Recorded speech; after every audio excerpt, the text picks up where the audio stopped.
Hello everyone, channel पर आप सभी का स्वागत है। शुरू करते हैं आज की क्लास। और आज का हमारा टॉपिक रहेगा पुनर्बलन कौशल, जो कि माइक्रो टीचिंग का ही एक लेसन प्लान है। माइक्रो टीचिंग में हम प्रस्तावना कौशल कह सकते हो, और व्याख्यान कौशल कर चुके हैं। उसके बाद आज हम देखेंगे पुनर्बलन कौशल। पुनर्बलन कौशल जो है वो भी एक इम्पोर्टेंट कौशल होता है, जो कि माइक्रो टीचिंग में किया जाता है। जो कंप्लीट लेसन प्लान होता है हमारा, उसमें उसको डिवाइड करके एक पार्ट पुनर्बलन कौशल का भी होता है।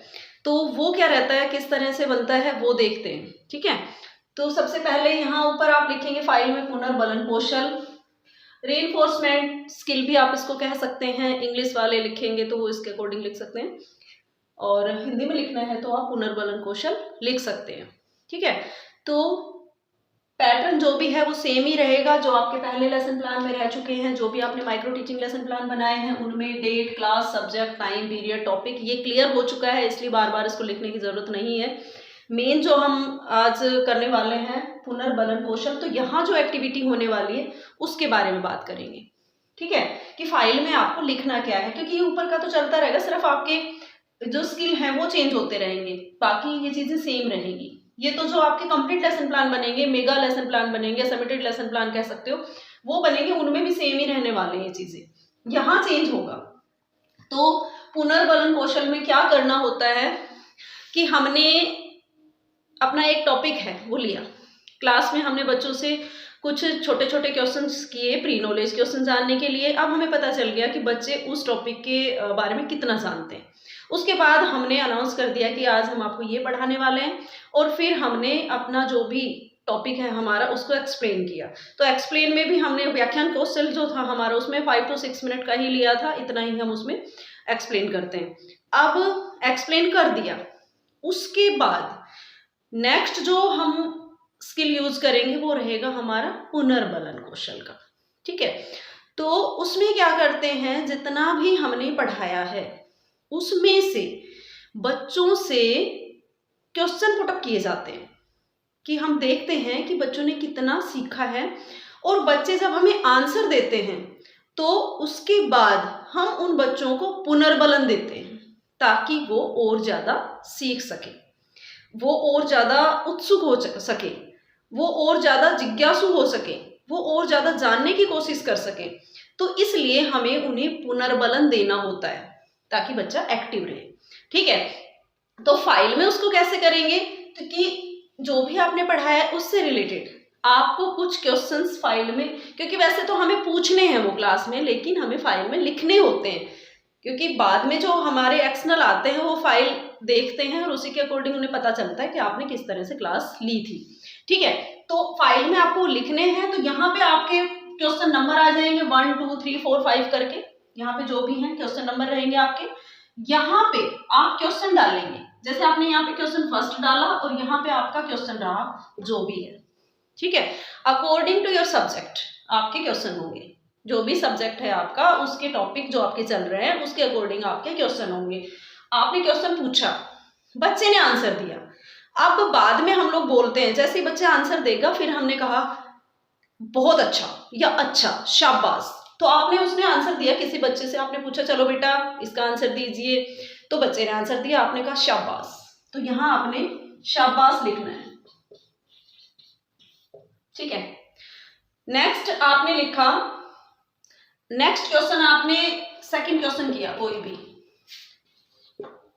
फिर किसी और बच्चे से पूछा कि चलो बेटा आप बताइए ये क्या होता है। बच्चे ने फिर रिप्लाई दिया, और फिर आप लिखेंगे, फिर आप उसको पुनर्बलन देंगे कि बहुत अच्छा, है ना। तो यहाँ पे आप लिख देंगे बहुत अच्छा। ठीक है, फिर आप एक क्वेश्चन करेंगे और बच्चे ने फिर आपको रिप्लाई दिया, किसी और बच्चे से पूछ सकते हैं आप, फिर उसने आपको रिप्लाई दिया, तो यहाँ कुछ भी आप और ऐड कर सकते हैं, वेरी गुड, गुड, एक्सीलेंट, बहुत अच्छा, शाबाश, बहुत अच्छा किया, अरे वाह भी यूज कर सकते हैं हम, अरे वाह क्या बात है, बहुत अच्छा।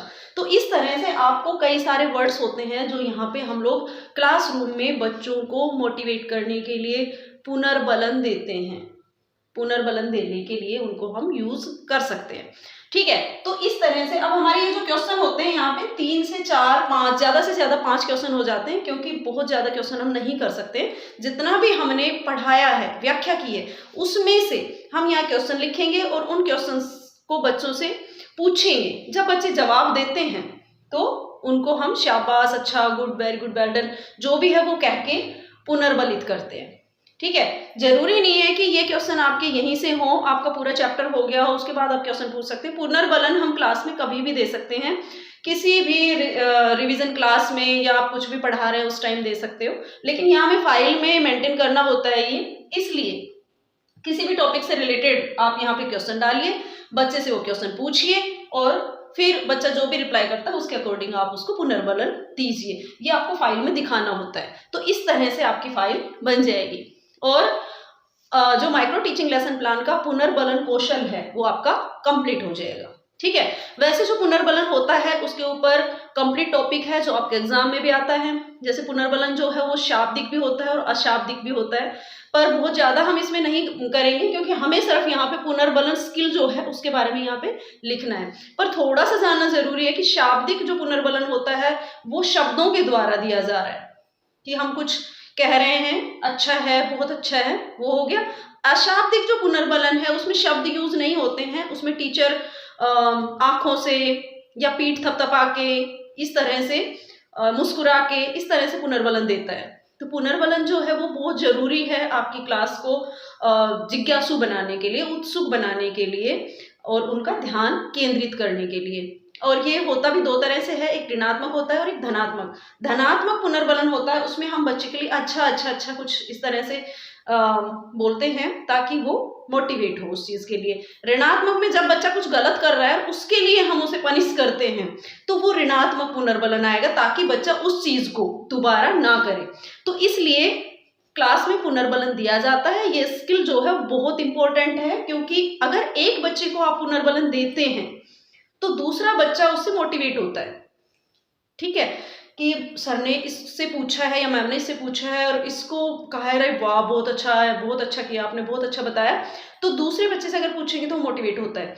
और अगर कुछ गलत किया है और हम जो उसको कुछ डांट के इस तरह का पुनर्बलन दे रहे हैं, ऋणात्मक दे रहे हैं, तो दूसरा बच्चा जो है वो उस काम को करने से रुकता है। तो इसलिए पुनर्बलन क्लास में देना बहुत जरूरी होता है और ये एक इम्पोर्टेंट स्किल है जो कि सबको आना चाहिए। तो आपका जो ये स्किल है पुनर्बलन कौशल, मुझे लगता है अब आप सबको समझ आ गया होगा। आपके जो भी सब्जेक्ट हैं उनके अकॉर्डिंग आप एक टॉपिक लीजिए, उसमें से क्वेश्चन लिखिए और बच्चे क्या कर रहे हैं वो तो यहाँ आपने जो किया वो लिखेंगे, और बच्चे यहाँ बच्चों को जो आप बोल रहे हैं वो शब्द लिखेंगे।